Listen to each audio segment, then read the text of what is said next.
Quinnen Williams of the Jets. And according to Fox Sports' Henry McKenna, Williams, as he's going through this contract negotiation stage, wants and could make a case for anywhere between $25 million and $30 million a year. You see comparable players at the position, Jeffrey Simmons, Daron Payne, Dexter Lawrence, all making between $22.5 and $23.5 million. And then you see the big jump to a guy like Aaron Donald, who's over $31.5 million. So no way or no doubt defensive tackle Quinnen Williams is worth the payday that he is asking for.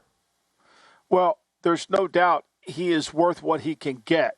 Now, can he get $30 million? I don't believe that's true, because what he has is he has a lot of players that have had contracts redone. And so he's got Jeffrey Simmons, Payne, Lawrence, Hargrave, and then there's even Leonard Williams' contract over at the Giants. So to me, when you look at the deal, does he want to be as close to Aaron Donald as he can? Yes. Is he better than Jeffrey Simmons? He is good, and they're close. I think that's his market. I think it's below 30. There's no doubt the Jets won't pay him what they pay Donald. And he is under contract for this year with the fifth-year option due to make the $9.5 million this year.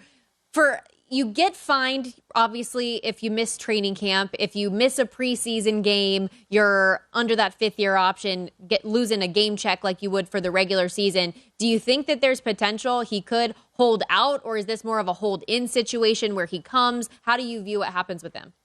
Well, players have been holding in more than they've been holding out because of the fine systems and what happens. And he's got to come to – the only thing he has to do in the offseason is show up for veteran minicamp.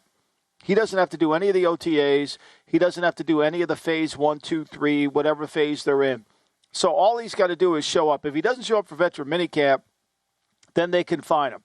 If he doesn't show up for training camp, then they could fine him. And the fines are so good, so great, that players do what DK Metcalf did last year, and they just kind of wait around. They wait till they get their deal done. You would think that the club would say, look, we're going to make sure that we have a close to a deal. It's kind of hard to have a guy not practicing when everybody else is practicing.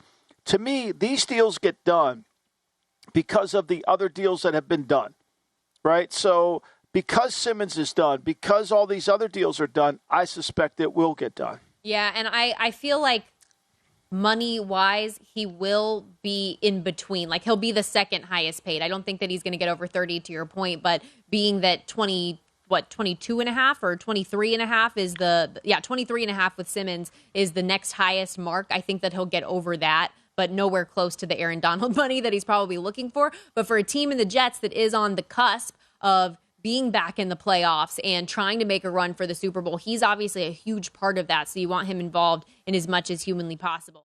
Go to VSiN.com/subscribe to become a VSiN Pro subscriber today.